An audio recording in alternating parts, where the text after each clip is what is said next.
And I'm in. Awesome. All right. Cool. Don't hear anything, but I imagine everybody's just on mute. Anyways, let's get this party started. Now I can hear you. Hey, Awesome. Ron. Hello, hello. How are you? I'm okay. You got me for the next hour. Ah, So we're gonna have a good time. absolutely. Always do.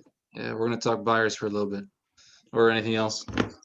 Just try. We're gonna try not to go too much off topic, which usually happens with me, but it's okay.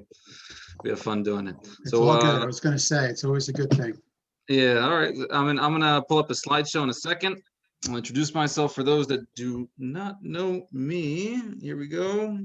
And I will be your speaker, lecturer, conductor, guide, lecturer, all that fun stuff for the next hour. We're going to talk buyers and buyer related stuff. So this first session, we're going to start doing every Thursday at 2.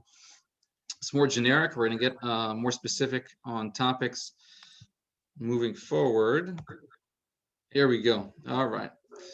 But since we're already 5 minutes past the hour, let's just go quickly. Slideshow start. Here we go. All right. Okay, so quick introduction. There's a waiting room. Let me multitask and let people in at the same time. Up, go back. Admit, I'm letting people in. Hold on. I'll let people into. Make sure we have a party. There's lots of people joining. All we got to do is get a DJ and we'll have a real You want party. to set me up as a co-host and I could just do it for you? Actually, Mary Beth is on there too. She's also, I think, letting people in at the same time. So Okay, got I'm it. just going to introduce myself really, really quick. I'm going to ask just if you see anything in the chat, let me know because I'm not very good at looking at the chat and talking at the same time or walking and chewing gum at the same time. And my name is Ron Lugashi with the Zamir Group, Keller Williams Town Life. You see our numbers down there on a very, very high producing volume team. What does that mean to you guys? Well, I'm a buyer's specialist on this particular team, and I meet, speak, have lots of conversations, lots of meetings, lots of experiences with buyers, and that allows me to share with you all this fun information that helps shorten your learning curve, make you better agents, and that's exactly what we're going to do today and moving forward. What we're looking to provide you is value, more value, as much value as we can give you. So that I hope is your intention for joining us today, and that is my intention today to provide to you. So let's get this thing going. If anybody has any questions, you're just going to have to unmute yourself and stop me because I can keep talking and I talk really, really fast. So if I talk too fast, slow me down. If you have a question, feel free to interrupt. But I'm going to keep going. So we're here to talk about buyers, but we can't talk about buyers without talking about mindset. Why? Mindset is actually the first thing we're going to talk about with anything and everything, including our mornings, including listing, including investors, including anything and everything that we do. Why? Because it's really, really important that you have a positive mindset. What makes me say that? Well, 90% of our thoughts are junk thoughts, negative thoughts, not so good thoughts. And something I know about junk thoughts and negative thoughts, they don't necessarily lead to positive outcomes, right? Positive thoughts lead to positive outcomes. So we need to mind our mind, right? We need to be the gatekeepers of the most valuable real estate we have, and that is between our ears. So we always have to think positive so that we can increase the likelihood we get positive outcomes. Personal development is kind of the reason you're here today. We want to get better, and none of us is perfect. I don't know everything, you don't know everything, but together we can share information and we can get better together, right? So that's kind of why you're here, and that never stops. The moment you stop learning, growing, Stopping your personal development, that is when you will hit something called a ceiling. You will not do more business than you are doing already. If you're looking to grow, well, you gotta learn, you gotta get better, right? Skills, we're going to talk about skills. There's no shortage of skills that we need in today's market, in today's new year, in 2021. What kind of skills do we need to improve our conversions, to get better as buyers agents? We're going to talk a little bit about that. Goals, I encourage you, advise you, and hope you created your goals, created your path to success, to the outcomes, the achievements, the accomplishments you are looking for 2021. If you haven't done so already, I do advise you to sit down and think about it a little bit. When we sit down and think about our goals and even write them down, it creates a path for us. And then we can it kind of pushes us forward. We know what we should be doing at any moment in time. We should be doing on a daily basis, weekly basis, monthly basis. It also creates a path of things where our obstacles, so we can prepare for those obstacles, and also things that we shouldn't be doing. So definitely recommend you sit down and consider creating your path, your goals, put a plan, and then put it into action. Focus, I'll tell you that it's always a work in progress for me, as many of you are probably also considering it a work in progress at all times, especially being on a very active team.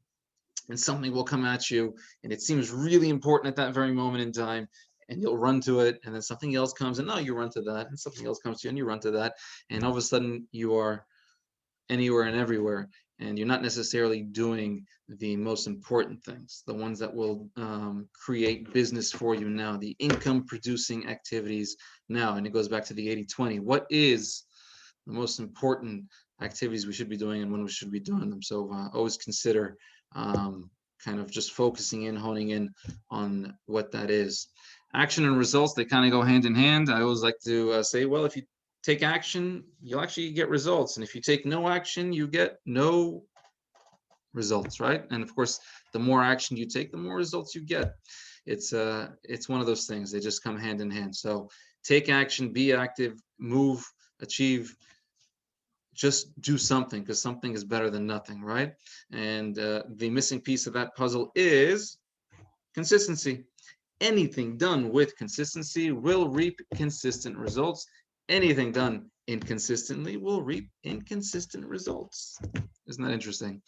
So that's, I think many agents, they forget that part of it. Like they'll take random action, and then of course they get random results, but they forget to do take action in a consistent way, and that's where you get consistent results. So that it also kind of ties in and connects with your plans and your focus and all that fun stuff. They all connect together at some point. Now, of course, as we work on ourselves, we're always looking to get better agents, better buyers agents, better listing agents, whatever it may be. And then comes the real estate end of it. Why? Because I'm working on myself. I'm getting better. I'm getting prepared for the opportunity, and then it helps me build rapport, communicate confidence, competence, trust, expertise with the consumer, and convert a high level. And then comes the real estate end of it, because I know one thing: I cannot give what I do not have, right? So we're always preparing for the opportunity. So we're working on ourselves always, day in, day out, always trying to get better. So here we go. We lost a few minutes. I'm just going to go really quick. Does anybody want to add anything? This is kind of a free flow of information. If you guys have something, a thought you want to share with the group, just feel free to say it. So is there anything you want to share to this point, up until now? As long as it's not about my hairline. Okay, awesome. Here we go. All right, let's talk about click. Here we go. Skills. We just spoke about a little bit of skills. You heard me say this before. If you heard my lectures before, many agents, when they obtain their real estate license, they think they need only one skill, and that skill is opening doors. And while that is a very useful skill to have, I do know that it's not the only skill you need. Now, there's a list of skills in front of you. It's not all the skills. We're just going to read them off. Mindset, time management, communication, preparation, setting expectations, strength and patience, pre-qualification, follow-up, presenting, handling objections, closing, and there's a lot of other ones that aren't even on this list.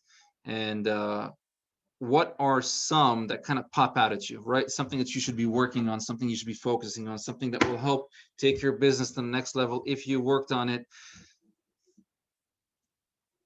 What's one of the things? Anybody? Setting expectations. Setting expectations. I love that one. And in a way, it's definitely connected to preparation, and we're preparing them, the opposite party, right? The buyers, the sellers, the renters, the investors, whoever it may be, the other agents, the lawyer, whatever we're talking about. When we set the expectations, what does that do? In essence, we are handling objections is what we're doing, and we're handling it up front. That is a game changer. Why do I call it a game changer? Because you don't have the surprises that your traditional agent is having later on throughout the transaction. If you're looking to increase the likelihood you have a smooth transaction, you might want to handle the objections, set the expectations, prepare the other party as much as you can up front, unless you're looking for surprises. Then don't worry about it. Don't do it. So it always benefits us as agents. It also benefits the consumer and everybody involved when expectations are set. It is something that we should always be working on improving, right? And there's no perfect. I'm not going to say that I do it better than anybody else. I'm telling you that there's always a better. We're always looking for the better. What else? What else pops out at you? Definitely strength and patience. Ooh, strength and patience. I don't mean physical strength. I do not mean physical strength. I mean mental strength. As buyers agents, we better be mentally strong, because there's plenty frustrating experiences we're going to experience as buyers agents, especially in today's market. I'm going to focus today, I really want to focus on 2021's market conditions and how we're dealing with buyers today. You really need patience. Now, why do I say it? Why do I exaggerate to that extent? What's so important about being mentally strong in today's market when working with buyers? There's a lot of The deals, limited a lot of inventory. multi-offers. Yeah, we have what's called a supply and demand issue. Now, there's something that happens when there's no homes and there's too many buyers. There's a wealth of buyers, and the inventory that's actually out there, nobody really wants. And not that there's a lot to begin with, right? There's only 19 homes in Fairlawn. There's only 10 homes in Glen Rock, 28 homes in Ridgewood. There's only 3 homes in East Rutherford. I can go on. There's no good supply out there, and there's a wealth of buyers. And when something good comes on, boom, 24 hours, 100 showing later, 5 offers already, 10 offers, 18 offers, and now our buyers are competing. All right, so there's a lack of inventory. We don't even have meetings because we don't have any homes to show them. And then when something does come along, we have to jump on it, compete, things get crazy. And then we're going to talk a little bit about multiple offers a little bit today, but we're going to focus a whole session on that moving forward in the weeks to come. But yes, it will require mental strength on our end as agents, because we are going through and we will continue going through what I call frustrating experiences, right? You're going to have more of those than you are successful ones. And it is what it is. So you really need to be mentally strong and have patience in this line of work. So I can't focus too much time on this particular slide because we got more to talk about. Plus, I want to leave a little bit of time for Q&A at the end to talk about anything you guys want to talk about. So is it okay if I move forward? Sure. All right. So I got to just really trying to communicate as much information as I can to you in a very short hour. And that's what I'm looking to do. So in front of you, you see a slide. It says buyer consultation. So I'm going to take a moment and just to recognize that this is a tool. And we spoke a little bit about it on the morning mindset call this morning for all of you that plugged in. It was towards the end of the call. This is a tool to improve conversion. This is a tool to build rapport, trust, loyalty, communicate confidence, competence, expertise. That is the advantage, the benefit, the value of creating and presenting and conducting a buyer consultation, presentation, discussion, whatever you want to call it. Now, I always like to ask the question, there's how many people? 14 of you on the line. How many of you prior to obtaining your real estate license, purchased a home with a real estate agent. And I'll usually get about half the hands that pop up. I'll save you guys the time. And then I ask the follow-up question. And this is where we discover a lot of information. How many of those agents, prior to showing you homes, sat you down, spoke about the buying process, discussed the market conditions, and answered any real estate related questions you had? And whether it's 10 people or 100 people in the room, it's always the same response. It's always between 0 and 1. Now, what I see in that is called opportunity. Why do I see opportunity in that response? Your traditional agent is not conducting buyer consultations. In order for us to be better, to be different, to go above and beyond, to separate ourselves from the traditional agent, all we have to do is conduct one.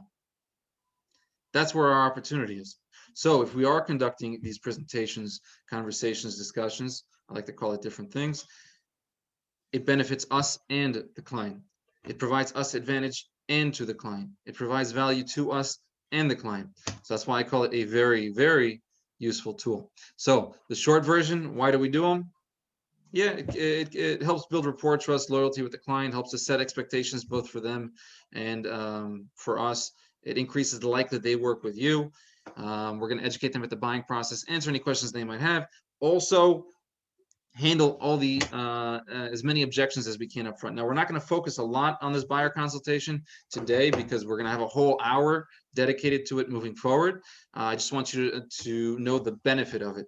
Now, in order to understand the benefit, there's the opposite end of the spectrum. I always like to go to there first. What's a reason, or what's preventing your traditional agent from conducting one of these, from conducting a buyer consultation? What's a reason? What's preventing your traditional agent from doing one of these? What do you guys think? Lack of knowledge. Lack of knowledge. Maybe they don't know what to say, right? Well, let me ask a question. Do we not answer real estate related questions every single day? Yeah, Sure. of course we do. And do we not discuss the buying process every single day? Yeah, sure. And do we speak about the market conditions every single day? Yeah. Well, that's the structure of a buyer consultation, and we're going to talk about structure a lot more when we have our buyer consultation. And yeah, it's exactly, if we just discuss and speak to what we already do every single day on a daily basis, and you structure it, it's a buyer consultation. Now, above that, yes, we're also going to discover what they're looking for. It's called a needs analysis, and there's an intro and a close, and we're going to talk all about that in detail when we're dedicating the full hour just to buyer consultation. This is what I need you guys to know. You can't get it wrong. Now, why do I say that, Roddy? Why do I say you can't get it wrong? You've heard me say this before. Why can't we get it wrong? Because they don't know what you're supposed to say. You got it. They don't know what we're supposed to say. So that means you can't get it wrong. If I forgot to say one thing, two things, three things, so what? They don't know. You can speak to it or discuss it later on. The next time you meet them, you speak to them. You can't get this wrong. So there's nothing preventing you from doing it, even if you don't know what to say. Now, moving forward, when we're going to dig deeper and use the full hour just towards buyer consultation, then you'll see how easy it is. You can structure it. It's easy to internalize. It's easy to remember. You don't have to remember the whole thing in one shot. You can kind of break it down, chunk it down, and it's easy to remember. So this is a great tool. It's a benefit to us if we conduct it. It will definitely increase the likelihood they work with us and nobody else, because it's exactly what they're thinking when they walk out of the room. They're walking out of those rooms thinking, I don't want to be working with anybody else other than this agent. So let's move forward. But before I do, in between slides, I will always ask you, do you have any questions?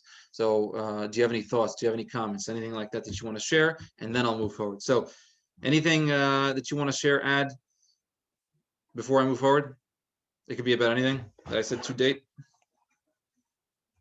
Awesome. All right, let's go. let's move. So value proposition, it's also we're also going to discuss further about value proposition, but this is if we're focusing on 2021 in our current market conditions, I added this slide just for that. Now, why am I adding a slide named value proposition if I'm discussing 2021 market conditions from the perspective of a buyer's agent? Why is this so important in today's market if we're going to be promoting and representing buyers? Because of the multiple offers situation. Yeah, and what does multiple offers do? What does it cause? How does it cause buyers to think, act? Think fast. Think fast and think crazy, and it increases the likelihood they work with somebody else and not with us. Why? What does it cost to hire a buyer's agent? Nothing. Nothing. So for the same price of nothing, would you like to hire an expert or an amateur? Expert. Would you like to hire somebody who provides you more value or less value? More value. Yeah, that's why value proposition is so important in any market, really, but in today's market especially. Why? Because if we're not providing more value than the next agent, why would they work with us? Why would they have us represent them if it doesn't cost them anything, right? So what I find is many agents, they might know their value proposition, yet they don't know, they have difficulty communicating it. That's where they get stuck. So and I'll give you, let's do some real play. I'm not asking you to answer it, but I do want you to think about this. When I ask the question out loud, why should I work with you? Why should I choose you to be my agent? Think about what you would say to that at a moment's notice. How would you respond to that? Now, that's where agents have difficulty. They don't necessarily, they might know their value proposition. They have difficulty communicating it into words. And that's why we're having a discussion today. I'm giving you guys a tip. You guys can use it. I like to use it very often. You've heard me use the words, often if you've heard me speak. It's just a simple tip. It's an easy way to communicate value proposition. The value propositions listed in front of you cover most of the value a buyer's agent can provide to their clients, and it's 3 things. Is this helpful to you? Would this benefit you? Is this of value to you? Those 3 things are going to help you communicate value proposition at any point in time, including your buyer consultations. So what does it sound like in real life? Mr. and Mrs. Buyer, would it benefit you to work with an expert with lots of knowledge in the market you happen to be looking into? Yes. Mr. and Mrs. Buyer, would it benefit you if I previewed all homes before you did? Yes. Mr. and Mrs. Buyer, would it be of value to you to work with an agent that can obtain in multiple offers more so than your traditional agent? Yes, of course. So on and so forth. Do you see how easy it is to communicate value proposition when you're structuring a sentence in that way? Not only is it easy to communicate, we're also obtaining compliance. We're also obtaining yeses. Now, the reason that's important is because when we're going throughout our presentation and we're communicating value and we're saying, is this helpful to you? Yes. Is this of value to you? Yes. We're communicating value. We're also obtaining yeses. And then when you ask them at the end of the conversation, would you like to hire me as your agent? Would you like to work with me? It's an easy what? Yes. The agent that provides most value will get the job. If the agent that provides the least amount of value is likely going to be replaced very soon. In today's market, whatever advantage we provide, we have a limited amount of opportunities. Right? They lose 1 house, okay. They might give you another chance. They lose 2 houses, 3 houses. How many chances are they going to give you? 10 chances? 20? There's a limited amount of chances each particular client will give you. Doesn't matter the relationship. At some point, they're going to lose. Now, I track my numbers. I have to submit 5 offers to get 1. I don't know how many offers you need to submit, but that's a lot of offers. That also means that I'm not obtaining it every offer I submit. Is that per client? That I calculate per meeting. So that's all my clients together. I'm submitting a lot of offers. I submit an offer every other day. So it's for every 5 offers I submit, I get 1. Now, for every offer that I submit, I need to go on 5 meetings. Now, if I'm submitting an offer every other day, you can calculate how many meetings I'm going on. I'm going on a lot of meetings. And beyond, that's a lot of contacts, a lot of conversations. I'm basically working my butt off. So as a buyer's agent, you have to be okay with that. Again, we're It's a lot talking of about, work, yeah. it's a lot of work, but hard work pays off. Ron, Mm. I have a Yes. quick question. I get buyers who ask this question all the time, like, we know what's on the market. We can go check the NJMLS, Zillow, and whatever, all these websites. Do you have any homes which are off market? So that, we don't want to see, we have already seen those, or we can just go by ourselves and see them. If I'm giving them the value proposition, how do I stand out with the off market homes for Well, you're them? gonna have to do a little bit of footwork. So we're lucky enough where we have a large market share in our niche. We sold 56 million, 103 homes just in this one town. So we have a large market share. So people do call us to sell their homes. So it's advantageous. Now, does every agent have that advantage? No, of course not. Yet, you do have a community of agents, of 1,500 agents in Bergen County Partners that list a lot of properties. So depending on the area that your clients happen to be looking for, I would recommend reaching out to the agents that have the market share in that area. Why? Because they're likely to know about the coming soons, because people have approached them to sell their home. So if you're looking in Emerson, yeah, you go to Kelly Weber. And if you're going to Mawa, then you go to Silverstein and Gary. And if you're going to Tenafly, you go to Stacy. And if all these agents are the #1 agents in their niches, in those particular towns. You have a lot of agents that are the #1 agents in their towns, in their niches. Reach out to them. They might actually say, yeah, I got something coming soon in Allendale. I got something coming soon in Glen Rock, or whatever town you happen to be looking for, right? Thank you. So it's a good,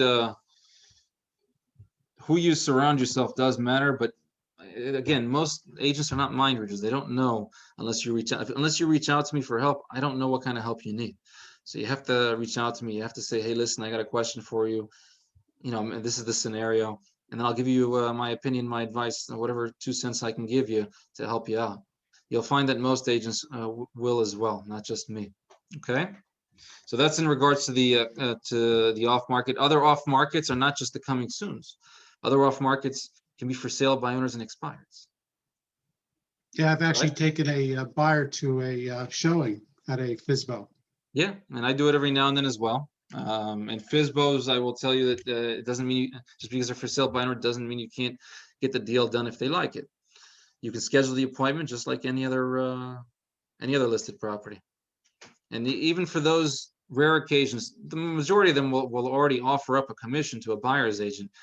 On a rare occasion, they say, I'm not working with agents. Sure, no problem. I still like to schedule the appointment. No, I don't think you understood. I'm not paying a commission. Great. Well, if they don't like the house, then it doesn't matter, does it? And if they do like the house, I'm going to find a way to make it happen. How does that sound? And then they're usually like, fine, okay. So it really, how much effort you put in will dictate how much somebody will stick by you, right? So again, it's about providing value. It's about going above and beyond your traditional agent. Because again, if you're not going above and beyond your traditional agent, then why would they work with me? Why would they work with you? That's just a few tips. I don't want to spend too much time on this because we got a lot to talk about, but some of the value propositions we can communicate are in front of you: expertise, knowledge, preview homes, multiple offers, negotiation skills, over communicating, accommodating them when they need accommodating, vendor networks, off-market homes, preparation and guiding them, and understanding local markets. We're going to talk about all these things deeper and dig deeper. We have basically, for every slide I'm showing you today, we have a class, a whole hour dedicated to all of these things. So I don't want to spend too much time on each of these slides. Okay, sounds fair? All right. New agents, veteran agents, all alike, they kind of get stuck here when we're talking about what should I do? I have my license, now what? Right? And we like to describe our line of work in a very simplified way. What is our job description? What is our job description? As simplified as it gets, as simple as it gets. Our job is to lead gen. That's it. That's our occupation. That's our line of work. That's our job description. Okay, but there's different forms that lead gen takes. There's different levers that you can select. And I say that word intentionally. We select the path we want to take, our path to success. We select the lead gen levers we want to do, right? Those are our activities. Now, I would also recommend not doing everything. Don't be a jack of all trades. You know, pick one here, two there, three there, fine, but limit yourself and get really, really good on certain levers. And that includes a lot. Now, open house is the very top. I put it at the very top on purpose because many agents actually, that is one of their levers. It is one of mine. And you're going to choose some open houses. It can be for sale by owners and expires and social media. If anything systemized is a lead gen activity. Door knocking, circle prospecting, your sphere, it's a given for everybody. Your sphere is your gold mine, whether you know it or not. And if you're not reaching out to your sphere in a consistent way, then you're missing some opportunities there. So that's a given. That's a lead gen lever that everybody has on their 135 GPSs, plans, goals, whatever you want to call it. But it's a given for everybody, that particular one, right? Networking events, landlords, absentee landlords, business-to-business groups, vendors, farming, cold leads, builders, probate, investors, referral network. There's more. This is just, I listed whatever came off the top of my head, but there's plenty more. I'm not telling you do everything. I'm telling you focus on 1, 2, 3 of them and do them really, really well at a high level and systemize them. Now, when we're talking about lead gen activities, the word systemized, I have to say it several times because it doesn't register the first time I noticed, and people don't necessarily know what I mean by that. So I have to kind of peel the onion layers on that one a little bit more. So when we're talking about systemizing, we're going to give a full hour just to open houses in the upcoming weeks as well, about improving conversion to open houses. So I'm going to break it down specifically on that. Yet on all of these, it will look very, very similar. And at the very top, when you're creating your GPS, which is for goals, priorities, and strategies. So if one of your priorities is lead gen, and you're saying, okay, these are my activities, and let's just say social media is one of them. Well, what are your strategies? All right. Well, let's systemize it. Well, how many how many posts a week am I doing? And it could be 1 post, it could be 5 posts, it could be daily, it could be weekly, it could be monthly, whatever it is, it's part of your system. There's no right or wrong, there's only better, right? And how many likes are you doing on a daily basis? And how many comments are you doing on a daily basis? And you need to put a number to it. How many DMs, how many messages am I sending on a daily basis? And let's just say that my system is I'm going to like 50 posts, I'm going to write 10 comments, and I'm going to send 1 DM a day. That's my system. Okay. And if you do that daily, will you create business? Yeah. Let's add on top of that. Let's add posts. Well, I'm going to add, 3 business posts and 7 personal posts on a weekly basis or a monthly basis or whatever. And we're consistent with it, with our system. Is that going to create business? Yeah, of course it will. But that's where consistency kicks in. That's a system is not a system if it's not consistent. If you're not doing it the way you're supposed to be doing it, right? Or else it's just you're going to get inconsistent results. And that's anything. I can use the same thing for sale by owners. How many for sale by owners are you calling a day? How many for sale by owners are you dialing, contacting, meeting with a week, month, yearly? I mean, you can go up and you can reverse engineer it back down, but you need to put a number to your activities and describe your activities. You need to know what you're supposed to be doing. You need to know how you're going to be doing it, and you need to put numbers to it. And then you need to be consistent with it. And this goes up and down the list. It doesn't matter what we're doing. That's what a system is. So when I say systemize your lead gen activity, that's what's going to increase the likelihood you actually are successful with that activity. Right? Any questions, concerns, comments, thoughts you want to share with me on this or anything else that we I spoke have a about? question. Yeah, How do you build your referral network if you have a buyer in a different area? Or is there over another- time. Over Oh, time okay. is how you're going to build your referral network. You mean referral network with agents or referral Yeah. network in the sphere? Referral network down here is really what I meant with agents. We have a very, very useful referral network. Mhm. in KW, and there is a system to that too. And let's just say every day I'm adding, I don't know, 5 agents to my referral network, and every week I'm going to focus on a different state. There's 52 weeks a year.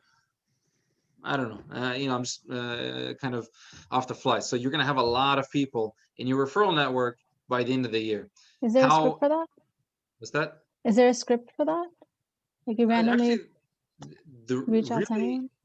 what you'll find is if you kind of request somebody that to become part of your referral network, they'll just accept. Now, Okay. beyond that, how are you going to touch those agents? Just like we have smart plans for our sphere and smart plans for our open house guests and smart plans for our internet leads, we also need a smart plan for our referral network of other agents around the country, right? So how do you communicate? How do you touch them? What's your system like? Is it a 12-touch system? Is it a once a month? Is it every holiday? What does it look like on those holidays? Are you sending an email, a text message? How do you remind them that you're still in business in this part of the country? So again, you can customize your system, and we can sit down and create a really nice and neat system, but then you have to implement. Implementation is where most agents miss the mark.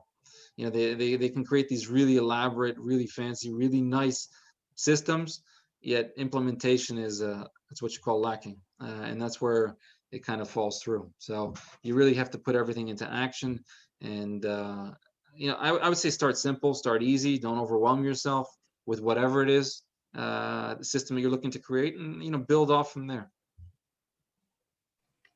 Ron, I have 2 questions, please. Go. Question 1, who at the Mir Group would provide information about forthcoming listings in Fairlawn? Is there a specific person or? I make it my job to know everything that comes soon. Okay, so even though you are a buyer's agent, you are a good contact to find out what is coming up on the market soon? I'm probably the best contact. That part I got, because I thought you had the selling specialist who would know better than you. I go on every, yeah, I am aware of everything, put it that way. I Fine, make it my now job. you're in trouble with me, but at any rate, second question is, at least I am a very new agent, haven't done anything, don't have any listings, and as a result, how do I get to do open houses if I don't know anyone? Well, to answer that, whatever office you're in, and there's 5 BCP offices, there's a, when you log into the NJMLS, at the very top left corner, there is a link to all of your office listings, right? And so when you click on that link and you see the list of all of your office listings, you go to the niche that you're looking to work. So let's just say it's Fairlawn, and you look at all the Fairlawn listings, and your office has listings by these agents. Just reach out to those agents. And I say reach out to those agents because it's more, there's a better conversion, a better response rate when you actually reach out to them personally, rather than, let's say, put it on the Bergen County Partners or just ask randomly, you know, who can I help? So that works too. That's also a strategy that you can use to obtain open houses. Yet I would just recommend reaching out to them directly and saying, hey, listen, you know, you have this listing in XYZ town. Would it be possible to conduct an open house here this weekend or next weekend or whatever? Got it, Right. thank you. All right, guys. Yeah, what else you got? Just really quick, is there anywhere that there's a cheat sheet on how to explain buyer or even listing paperwork, you know, to our clients? Yeah, well, the buyer paperwork is fairly straightforward. You know, there's, you know, just the offer, the residential purchase agreement, sales contract, and then there's the CIS, the dual agency, and the affiliated. Those are your required forms. That's it, and they're pretty easy to communicate. You can communicate it actually fairly quickly. Okay. All of the above. I would, I always kind of provide the tip. The actual offer can be an objection. And what I mean by that is, well, when does your traditional agent present the offer to the buyer for the first time? Usually. I mean, usually when they do the offer, but I would present it to them at my consultation. Right. So your traditional agent is doing this. Oh, you like the house enough to submit an offer on it? Great. Please sign this legal document you've never seen before in your life for me. And then and now this is the reason why I call it an objection. Why? Because what's the response? What's the objection that's provided as soon as a request is made? What does the buyer say? Like, what is this? Yeah, what is this? Let me review it. Let me look over it. Let my attorney look over it. And in the meantime, what happens to the house in today's market? You lose the offer. You Buy, Out buy, there. buy, gone, gone, gone, right? Like in sync.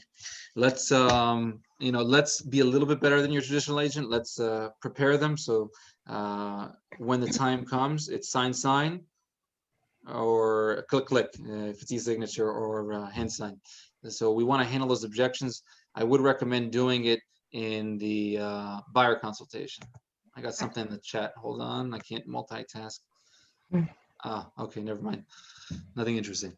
So All right. Ron, if you're at an open house and there's an unrepresented buyer there and they're genuinely interested in it, what do? On that one, I'm selling that. I was going to use a word that's not good. I'm going to sell that thing. I'm going to sell the house. So it's we have in today's open houses, for the most part, we have very limited windows to communicate with a buyer for a long period of time because it's just Right. traffic. There's long lines. We have to get them in and out as soon as possible. Yet if somebody's interested and I connect with them at a high level, I'm also providing them a packet, right? It's an item of value. We're going to talk about that when we talk about open houses. But I'm providing them a packet that's branded to our group, a home buyer's guide, a copy of what an offer looks like, maybe a magnet, a keychain, whatever. And I'm going to follow up with them as soon as I'm done with the open house. Obviously, I can't spend too much time at the open house. Now, I will tell you that it's happened to me twice before that somebody walks into the open house that I want to put an offer. I said, sign here. They just did it on the spot. I had a copy of an offer and they signed it. That's why I always recommend having copies of offers at open houses. You never know. It is within the realm of possibility. Somebody walks in and says, where do I sign? So just a tip. I I'll have have to a- listen. Let's keep going because we don't have too much time left. We have about 10, 15 minutes. Incoming leads, I get asked about it a lot, especially when working with buyers. Should I do Zillow? Should I not do Zillow? Should I do Realtor? Should I not do Realtor? Sign calls, internet calls, whatever it may be. There is a way to improve your conversion. We're not going to go into detail unless you want to. But the name of the game when we're talking about internet leads or incoming leads is speed to lead. Why is it speed to lead? Why is that the name of the game? Well, as buyers, they kind of scroll on the internet and they're clicking, inquiry. It's going to multiple different agents. And the first agent to get the appointment, right, gets the client. Why is that? Because if you're trying to, let's just say you're the second agent or the third agent after they already scheduled an appointment, they're less likely to actually schedule with you. They've already scheduled with somebody else. So that's why speed to lead is the name of the game. And of course, the majority of these particular prospects, consumers, leads, buyers, whatever you want to call them, they're not ready, willing, and able at that very moment. I would recommend, if you want to improve your conversion, not waste your time, internalize some scripts. What kind of scripts? Just one. One really foundational one is a pre-qualifying script. You can actually use it across all, it doesn't matter what avenue the buyer comes from, whether it be open houses, referrals, internet, whatever. Pre-qualification script is a foundational script and it will save you a whole lot of time. And I will share with you that when I first joined this team 5 years ago, I was getting just as many leads, yet I was going on many more appointments and I was doing a lot less business. And now I'm getting just as many leads. I'm going on a lot less appointments and doing a lot more business. How is that even possible? Pre-qualifying them. Simple as that. You don't want to waste your time. Don't be one of those jump and run agents. Don't be one of those show and go agents like I used to be. The outcome, the result, the achievement you're looking for is not likely to happen. All right. So pre-qualify them, and that will benefit you greatly. Vocal cues, small little thing, subconscious level. Obviously, it helps build rapport. If they speak loud, increase your volume. If they speak low, lower your volume. Our goal is to set the appointment, get the appointment. We're appointment makers, appointment getters. And of course, if we're not able to, you follow up. The money is in the follow up. There's if there's 5.9 million home sales across the country and Zillow has 200 million leads they're providing to agents, that just tells me that they're being recycled over and over again. It requires follow-up. These buyers, again, are not ready, willing, and able at this very moment in time. It will require follow-up. Any questions so far? Awesome. That means I'm covering a lot. Cool. All right. You see the top of this slide? It says obtaining the deal and keeping it together. There's a reason I named it that. You see, just because we have an accepted offer does not mean you're getting to the closing table. Shocking. I know. Oh my God. Well, what we need to know about that, especially in today's market where it's crazy, difficult, volatile for buyers, you could be an attorney review and then another crazy offer comes in. Is that possible? There could be multiple offers and your buyer gets greedy in the inspection period. Is that possible? Yeah, a lot of things can go sideways. The buyer does not select an attorney and it's 2 days later and they went to their backup offer. Can that happen? Yeah, that can happen. A lot of things can happen. So we need to prepare them for what happens next. You see, when typically human beings, they like looking for fault. It's just where our brains naturally go. Yet, if you're looking for fault, look in the mirror. And the reason I say that is because where is our responsibility in that scenario? Where is our DNA in that occurrence? You see, there are ways to achieve the outcome, the results that we're looking for if we simply prepare people. Set the expectations, right? And if we prepared them to select an attorney, that won't happen. And if we prepare them for what happens in the inspection period, that won't happen. That's why I say, where is our responsibility? Where is our DNA in all that happens? So don't look for fault. Look for ways to get better. Always. Be a solution finder, not a fault finder. When it comes to multiple offers, which is a story of my life, and it is going to occur to anybody that's working with a buyer in today's market. How do we obtain in these scenarios? Well, we're just going to cover it very quickly because we will cover a whole hour to it moving forward at some point one of these weeks. Relationship with agent is the very top. Why? Because if Stella is the listing agent and she has 8 offers and the top 2 offers, one of them is me, and we've done business together, and she knows I do what I say what I do. She knows my lenders, she knows my attorneys, and she knows that I prepare my buyers really, really well. And then she has another offer that's very comparable to mine, maybe even a little bit less, and she doesn't know the agent, she doesn't know the lender. Who's she selecting? Me. Why? Because the goal is to get to the closing table with the least amount of headaches, right? The unknown is scary, and history helps us out a lot. It's advantageous to us. The relationships benefit our clients, and it's of value to our clients too. So how do we build relationships as new agents or even as veteran agents? Well, if you're just doing what you're supposed to be doing, which is becoming an expert and previewing properties and getting to know your niches, who are you meeting? Who are you talking to? Who are you getting to know a little bit better? And it's the listing agents. And what you'll find is every town, there's about 10 to 12 agents that do most of the market share. And if you're previewing all the properties and showing their properties and submitting offer on their properties, they get to know you really, really well. And that does benefit our buyers, right? Because it gives us the ability to maybe even obtain a little bit more information than the next agent because they want to work with us. They want to do the deal with us, right? So relationship with agent is at the very top. Expertise is really important. It gives you the ability to forecast, but you have to do the footwork. You can't just say, I'm an expert. It doesn't work like that.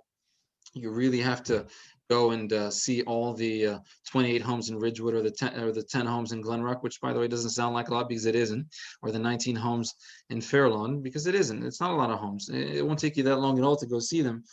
And then you can be an expert, at least in the inventory. Now, over time, 6 months, a year and a half, 2 years of doing it and seeing all the properties, you can walk into any properties and say, you know what, a buyer is going to be willing to pay X for this house. You will have that special ability, but you have to do the footwork day in, day out on a consistent basis. I like to focus on that word. Concessions. Now, when we're talking about concessions, we're not talking about the sellers conceding. We're talking about the buyers giving something up, conceding. What's the first thing to go out the window? Buyer to purchase property in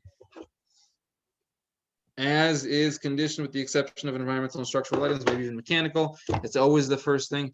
This is what I need you guys to know about multiple offers.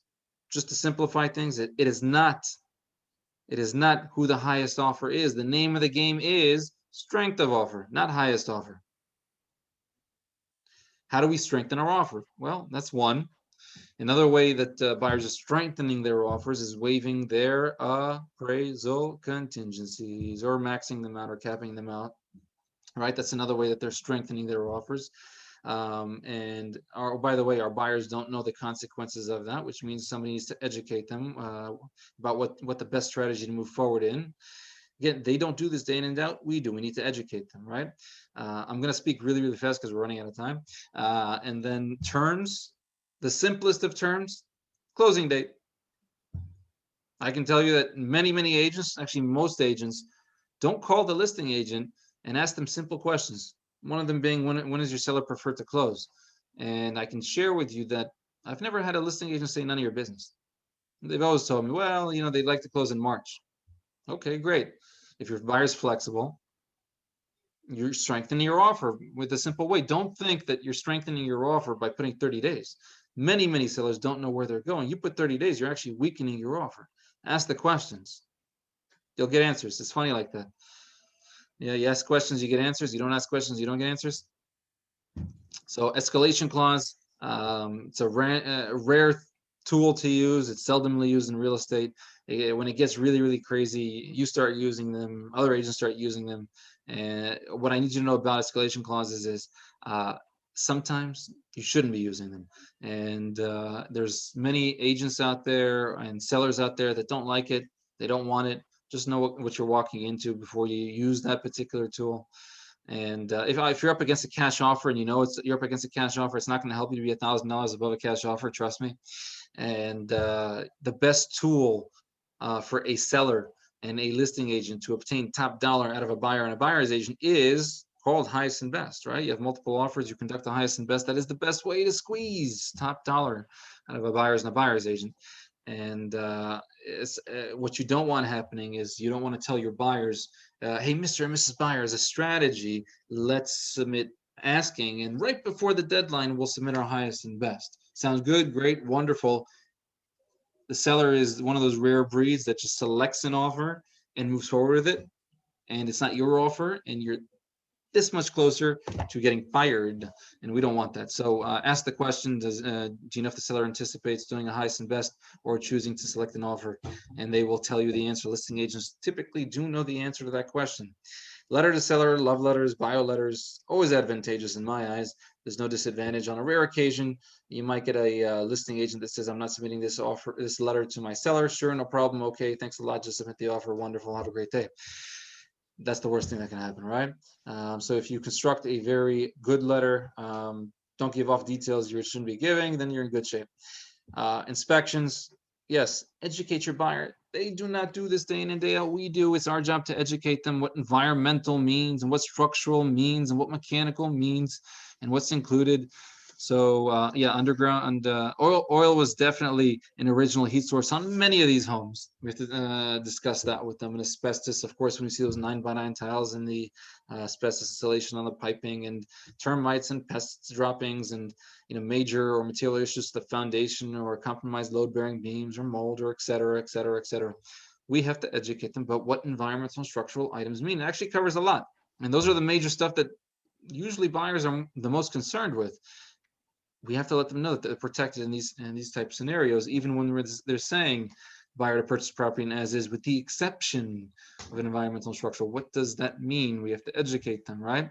And over here on the far right, you're going to see sitter service. It's not part of our job description to be on top of everybody and everything. Yet, if you want to increase the likelihood you get to the closing table, you need to be on top of the attorneys, the lenders, the home inspectors, the environmental companies, the insurance brokers, the appraisers, the handymen, the plumbers, the electricians. Oh, and if the listing agent and the seller have not obtained the CCO, are you closing?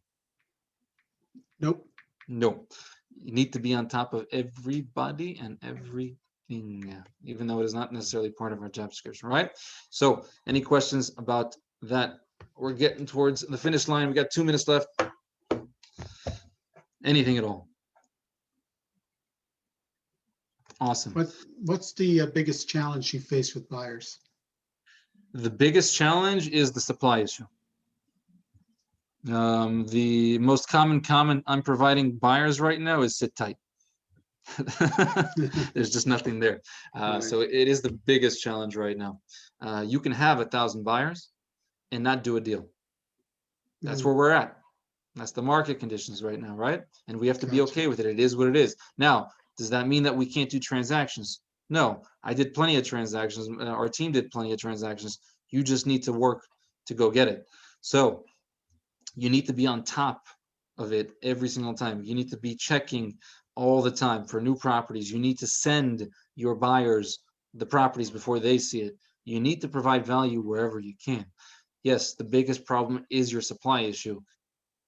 My recommendation, the best recommendation I can probably give you is go get the listing. He who has the listing has the gold. Why? Because everybody's coming to you. The buyers are coming to you. The sellers are coming. Everybody's coming to Yeah. you. Leads. Get the listings. I'm obviously in a position where I have somebody else who's getting the listings. Not that we don't as team members, yet the leads, the buyer leads, they trickle down, and that's where I come in. So get the listings if you want the business, because having a buyer doesn't mean you have a sure deal. Even if you have an accepted offer with a buyer, doesn't mean you have a sure deal anymore. Oh, God, yeah. Yeah. We're wrapping up a deal now. The first offer was accepted and then rejected. They went with somebody else and then they got it back. And he actually wanted to offer them less. And I'm like, no. Let's not Yeah, do that. it's very competitive out there. Just I'm putting it politely, of course, right? It's very competitive. It's a very strong seller's market. It's a very difficult, challenging market to be a buyer in. Does that mean that we can't find them a home? No, we do plenty of transactions, yet it's a little bit more challenging than it used to. Now, on the verso, if it's to the other extreme, if there's a wealth of inventory, that type of market has its challenges as well, just different type, right? But right now, that's not the market that we're in, so we're focusing on what needs to be done to improve our conversion. But don't think that a buyer's market doesn't have its share of challenges. Actually, in a way, we need to improve our skill even more so in the buyer's markets than sellers markets, but that's a different conversation for a different day. So it's 3 o'clock at 3:01. I think I finished exactly on time, which is amazing. I'm usually a little bit over.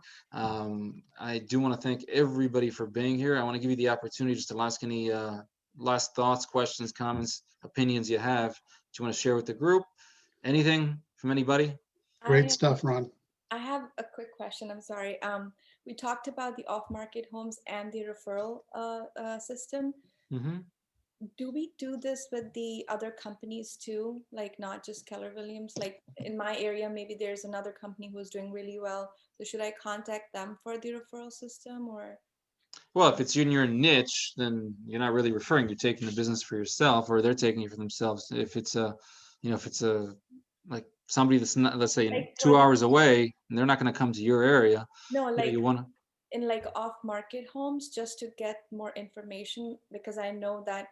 Oh, you could, yeah. That's where the relationship with the agent helps out a lot. There's a lot of also exclusive proper listings out there Right. with other companies. And if you have a relationship with the agent, they'll allow you to show it, even though it's an exclusive listing. That's where relationship comes in handy in this type of market as well.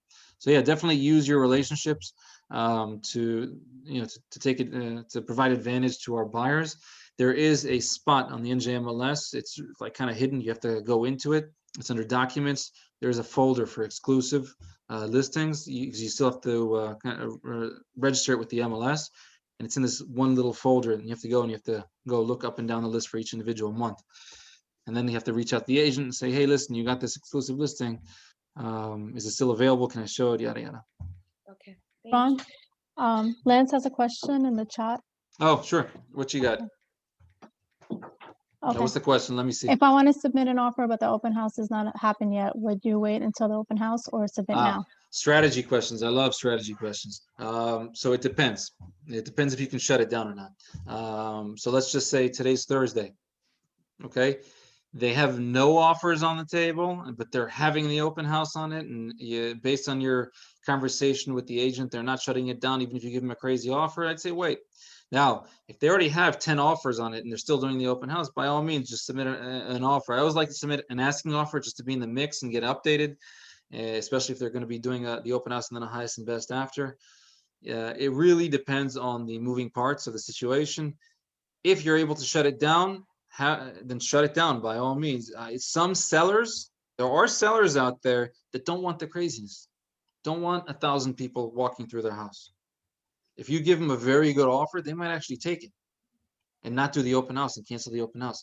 You need to have a discussion with the listing agents. All listing agents are a little bit different. All sellers are a little bit different. The day you do it on, the scenario you're doing it in, it's all a little bit different. So it'll my answer is going to be a little bit different based on the information being provided. But do they have offers? Do they not have offers? It really depends. In most cases, I don't like submitting offers before the end of the open house. Okay. What else we got? No, that's it. Awesome. So I'm going to thank everybody for being here, for participating. I'm looking forward to next week's meeting. I think we got buyer consultation on the schedule for next week. It's going to provide you value. I trust you got value out of today. What day is it? I don't even know. Thursday. I want to wish everybody a great Thursday. I wish you to be well, and let's get back to work. Great. Thanks, Ron. Great stuff. Thank you. Take care, everybody. Thanks, Ron.